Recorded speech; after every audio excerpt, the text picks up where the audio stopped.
Guys, welcome to Suranjvi classes. Myself Mandalia Surabhi. और आज हम करने वाले हैं सम नंबर 7।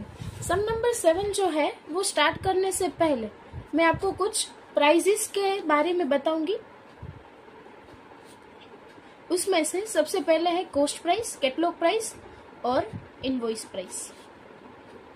अब ये कॉस्ट प्राइस क्या होती है कि जो भी गुड्स हमने परचेस किया है उसकी जो ओरिजिनल वैल्यू जो होती है, ओरिजिनल वैल्यू जितने में हम गुड्स परचेस करते हैं जिसके अंदर प्रॉफिट जो है वो ऐड नहीं होता है, वो हमारी क्या होगी, कॉस्ट प्राइस। उसके बाद है कैटलॉग प्राइस, यानी कि ऐसी प्राइस जो लिस्टेड है, यानी कि हमारे बुक्स ऑफ अकाउंट्स पे या फिर हमारी कोई भी बुक पे ये जो प्राइस है वो डिसाइडेड है और क्या की है, लिस्टेड की गई है, वो प्राइस को हम क्या बोलेंगे, कैटलॉग प्राइस जो है वो हम बोलेंगे।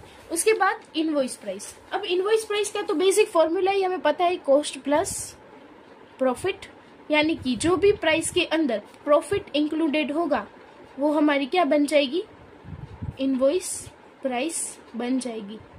ऐसे ये जो तीनों के तीनों प्राइस है, ये इसका बेसिक मैं आपको कॉन्सेप्ट बता रही हूँ। अब उसके बाद हम सम नंबर 7 में क्या दिया है, A fire occurred in the godown of branch on 1st April 2021. The stock with the exemption rupees 4500 at cost was burnt to assess. यानी कि कुछ गुड्स जो है वो डिस्ट्रॉयड हुआ है, यानी कि 4500 का डिस्ट्रॉयड गुड्स है। The amount of policy was 20,000. The claim was subjected to an average loss on investigation was found. यानी कि यहाँ पे हमें एवरेज लॉस के रूल के हिसाब से अमाउंट ऑफ क्लेम है वो फाइंड करना है और हमें कुछ इंफॉर्मेशन नीचे दी गई है। अब सबसे पहले बोला है कि head of office sends goods to branch at invoice price which is 30% less than the catalogue price. यानी कि हमने कुछ गुड्स जो है वो बेचा है, कैसे बेचा है, invoice price which is 30% less than the catalogue price. यानी कि हमारी जो भी इनवॉइस प्राइस है वो कैसी है, कैटलॉग प्राइस से 30% लेस, यानी कैटलॉग प्राइस से 30% लेस जो है वो हमारी क्या बनेगी, इनवॉइस प्राइस है। उसके बाद क्या बोला है कि goods are sold to the customer at catalogue price which is cost plus 100%। और हमारी जो कैटलॉग प्राइस है विच इज कॉस्ट प्लस 100%, यानी कि कैटलॉग प्राइस वो कॉस्ट प्लस 100%, यानी कि जो भी हमारी कॉस्ट प्राइस होगी उससे कितना परसेंटेज, 100% हमारी कैटलॉग प्राइस जो है वो हमें मिलेगी। अब आगे क्या है कि goods received from the head office at invoice price up to 1st April 2021 1,01,500, यानी कि गुड्स रिसीव्ड हुआ है हेड ऑफिस से कितना, 1,01,500 का।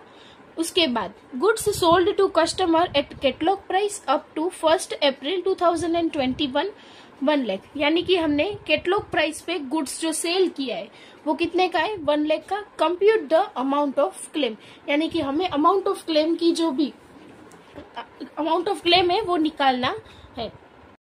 अब देखो यहाँ पे हमें सबसे पहले क्या दिया है कि गोडाउन में से माल जो है, यानी कि हमारा जो भी गुड्स है वो सबसे पहले हेड ऑफिस में आएगा, यानी कि गुड्स जो है वो हेड ऑफिस में आएगा। उसके बाद यही गुड्स कहाँ पे जाएगा, ब्रांच पे। उसके बाद हमारे कस्टमर के पास हमारा जो गुड्स है वो हम सेल करेंगे।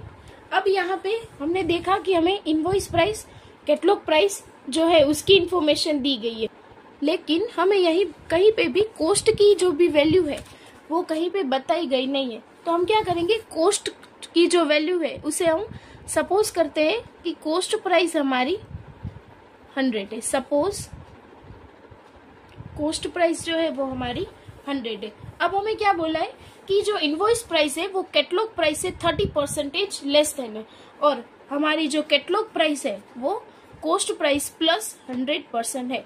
अब यहाँ पे मैं सबसे पहले कैटलॉग प्राइस जो है वो फाइंड करती हूँ। Catalogue price is equal to cost price plus 100%।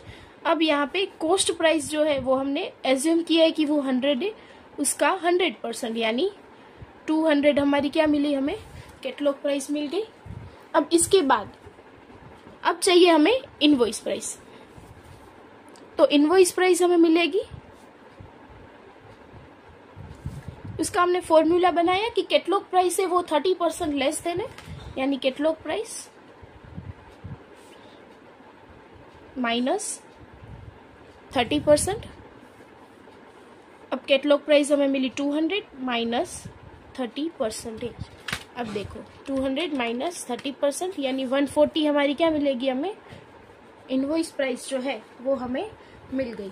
अब यहाँ पे गुड्स के बारे में क्या बताया है कि goods received from the head office at invoice price up to 1 April 2021 1,01,500, यानी कि गुड्स जो है वो कहाँ से, हेड ऑफिस से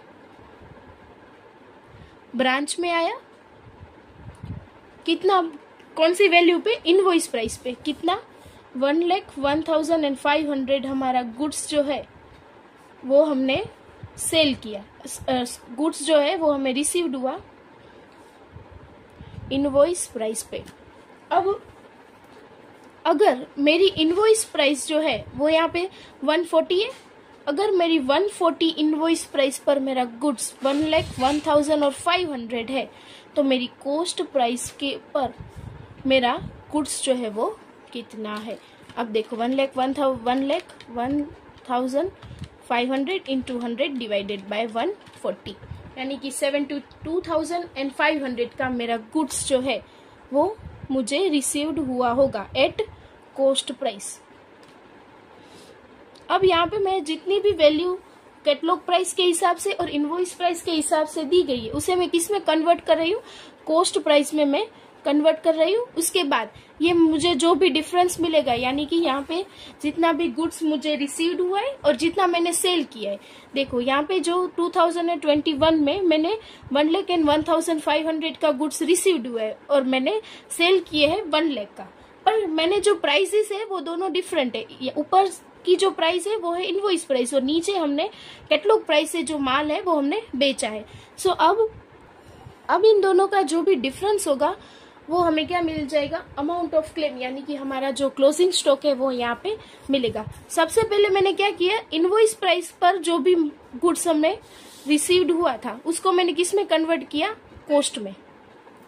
अब इसके बाद जो कैटलॉग प्राइस पर मैंने गुड्स सेल किया है, यानी कि 1 लाख का गुड्स है वो मैंने कैटलॉग प्राइस के ऊपर सेल किया। अब यहाँ पे कैटलॉग प्राइस है मेरी 200, अगर मेरी 200 कैटलॉग प्राइस है और उसमें से मैंने 1 लाख का गुड्स अगर सेल किया है, तो अगर मेरी कॉस्ट वैल्यू 100 हो तो मैंने कितना गुड्स जो है वो सोल्ड किया है, 1 लाख इंटू 100 डिवाइडेड बाय 200, यानी कि 50,000 का गुड्स मैंने कॉस्ट पे, यानी कि कॉस्ट प्राइस पे सेल किया है और ये जो गुड्स है वो हमें रिसीव्ड हुआ है। अब इन दोनों के बीच का जो भी हमारा डिफरेंस है वो मुझे क्या मिलेगा, मेरा क्लोजिंग स्टॉक जो है वो मुझे मिल जाएगा, इन दोनों के बीच का डिफरेंस। यानी कि अब देखो ऊपर की जो वैल्यू थी वो इनवॉइस पे थी और नीचे की वैल्यू कैटलॉग प्राइस पे थी, तो मैंने उन दोनों को कॉस्ट वैल्यू पर ले आई। अब उसके बाद मुझे क्या चाहिए, amount of claim. Amount of claim के लिए हमें चाहिए क्लोजिंग स्टॉक।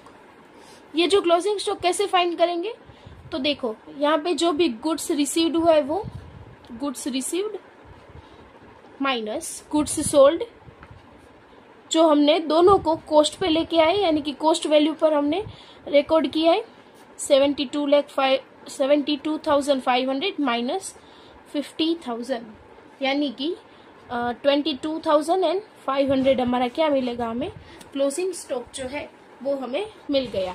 अब हमें स्टेटमेंट बनाना है अमाउंट ऑफ क्लेम का।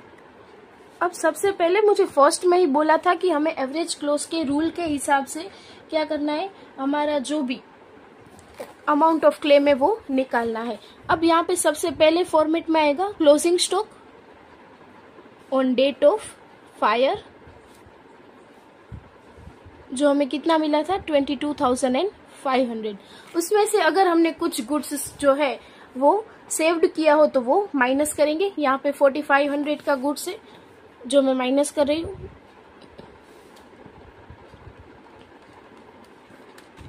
$22,500 माइनस 4500 यानी 18,000। अब ये 18,000 जो है वो मुझे क्या मिले, गुड्स डिस्ट्रॉयड या फिर एक्चुअल लॉस। अब मेरी जो भी पॉलिसी थी, पॉलिसी की अमाउंट दी है, अमाउंट ऑफ पॉलिसी या इंश्योरेंस पॉलिसी 20,000 रुपीज।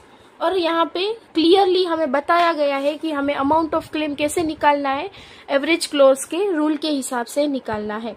यानी कि अमाउंट ऑफ क्लेम में हम क्या करेंगे, हमारे जो भी फॉर्मूला है वो लिखते जाएंगे। फॉर्मूला क्या है हमारा, actual loss into insurance policy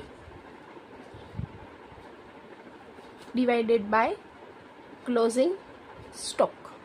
अब मेरा एक्चुअल लॉस कितना हुआ है 18,000 का, उसमें से मेरी इंश्योरेंस पॉलिसी क्या है 20,000 और क्लोजिंग स्टॉक है 22,500। अब यहाँ पे 18,000 इंटू 20,000 डिवाइडेड बाय 22,500 यानी कि 16,000 की मेरी जो पॉलिसी है, अमाउंट ऑफ क्लेम जो है वो मेरा कितना निकला 16,000। यानी मेरी पॉलिसी थी 20,000 की, लेकिन मेरा गुड्स जो है वो 22,500 का डिस्ट्रॉयड हुआ था। इसलिए मैंने क्या, अमाउंट ऑफ क्लेम निकालने के लिए मैंने एवरेज क्लोज का फॉर्मूला जो है वो पुट किया और उसके बाद मुझे अमाउंट ऑफ क्लेम कितनी मिली 16,000 रुपीज जो है वो मुझे अमाउंट ऑफ क्लेम मिल गई। ये जो सम है वो छोटा सा ही है, जिसमें हमें क्या करना था, गुड्स जो रिसीव्ड हुआ है और गुड्स जो सेल हुए दोनों का डिफरेंस को निकाल के क्लोजिंग स्टॉक निकाला मैंने। पर वो जो गुड्स रिसीव्ड और गुड्स सेल की अमाउंट थी वो दोनों डिफरेंट प्राइसेस पे दी थी। जो प्राइस को हम कॉस्ट की वैल्यू पे हमने ले आए और उसके बाद उन दोनों का डिफरेंस निकाल के हमने क्लोजिंग स्टॉक निकाला और उसके बाद अमाउंट ऑफ क्लेम का फॉर्मूला से अमाउंट ऑफ क्लेम हमें मिल गया है। अब इसके जैसा same to same sum number 15 है जो आप खुद से ट्राई कर सकते हो। आई होप आप सभी को ये वीडियो अच्छा लगा होगा, तो please like share and subscribe करना ना भूलें। Thank you so much.